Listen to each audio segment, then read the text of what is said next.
Alléluia. Bonjour les frères en Christ. Que le Seigneur nous bénisse. Alléluia. Que Jésus-Christ soit glorifié. Jésus-Christ soit magnifié. Jésus-Christ soit exalté. Jésus-Christ soit magnifié. Il est élevé au siècle des siècles. Jésus est le même hier, aujourd'hui, éternellement. C'est votre servante moyenne. Que Jésus-Christ nous bénisse. Vous voyez cette image, c'est ça qui m'a fait changer d'avis. Vous voyez tous ces enfants, ce sont des enfants du Soudan. Hein. Vous voyez que les Arabes ont instrumentalisé les gens du Soudan. Il y a deux Soudans maintenant, il y a le Soudan du Nord et le Soudan du Sud. Voilà, le nord, les Hébreux parlent les Arabes. Et le sud, ils veulent prendre le sud, donc il faut tuer tout le monde. Mais je vais vous dire quelque chose. Vous voyez, je vais vous dire la vérité. Aujourd'hui, je voyais les mamans qui sont en train de pleurer, les mamans qui sont en train de supporter d'autres personnes.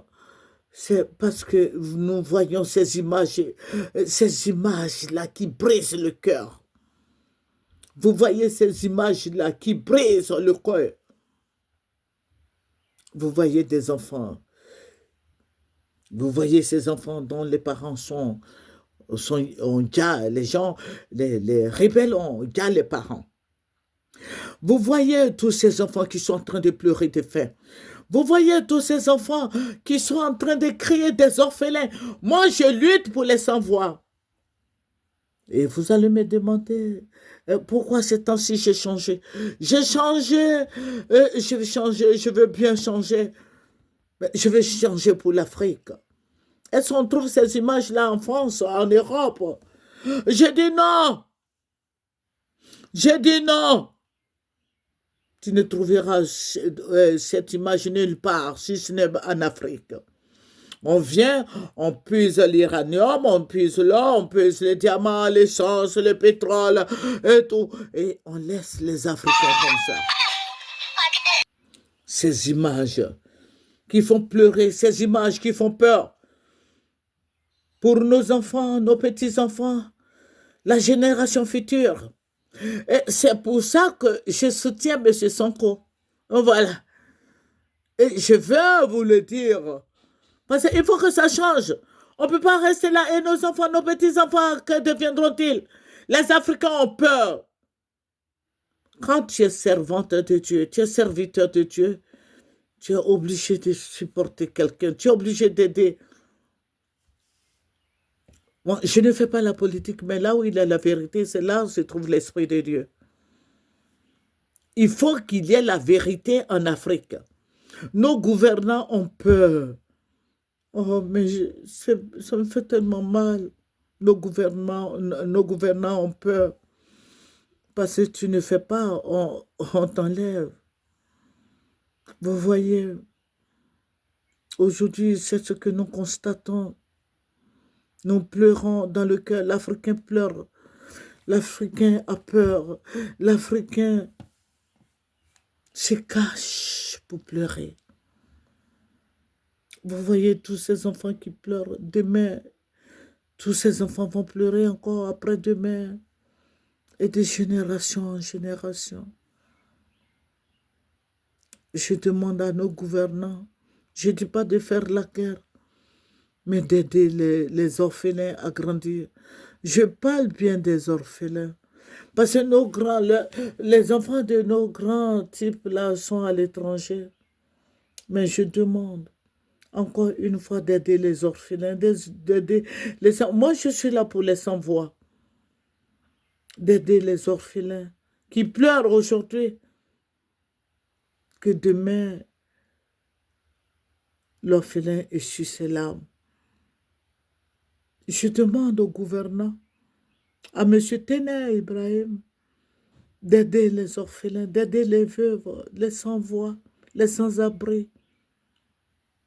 Quand je constate qu'ils sont en train de démolir les maisons de Gobelé, à Lacro et tout ça, les Ivoiriens ne savent pas où aller.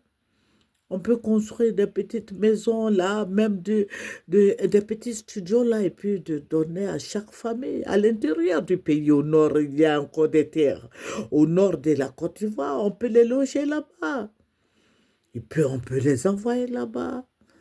Oui, au nord de la Côte d'Ivoire, il y a encore des terres. On peut les loger là-bas. On peut faire une décentralisation d'aider les Ivoiriens. C'est aberrant. Ça brise le cœur. Ça fait pleurer. Je médite toutes les nuits pour les orphelins. Je me dis, mais quand est-ce que tout ça va cesser? Est-ce que ça va cesser un jour? Parce que nos gouvernants ont peur. Est-ce que ça va cesser un jour? Oh, je me pose bien des questions. Vous voyez, c'est tout ça qui révolte les gens. Vous voyez Sonko aujourd'hui qui est révolté. Vous voyez tout le Sénégal est révolté. Vous voyez toute l'Afrique en train de se réveiller. Est-ce qu'un jour on va en finir avec ça? Est-ce que ça va finir un jour? Est-ce que d'ici 50 ans, 100 ans, tout va finir? Ou bien bon, ça va continuer? Je bénis le nom du Seigneur Jésus. Qu'on se pose bien des questions.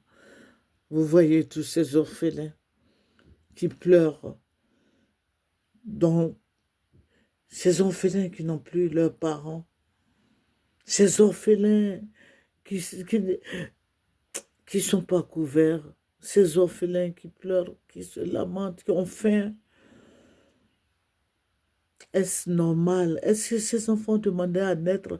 C'est parce que les parents ont eu peur. Ils n'ont pas su lutter. Le Soudan du Sud n'a pas su lutter pour ses enfants. Est-ce que ça sera de même en Côte d'Ivoire, pour la Côte d'Ivoire? Est-ce que ça sera de même pour nous? Pour nous, après nous, nos enfants, nos petits-enfants, nos arrières? Je ne sais vraiment pas. Mais je demande au bon Dieu d'intervenir, de restaurer la Côte d'Ivoire, que les fondations soient solides, que la Côte d'Ivoire aille de l'avant. Je demande au gouvernant de nous aider, d'intervenir. Que le nom du Seigneur Jésus-Christ soit béni. C'est votre servante au moyen. Au revoir.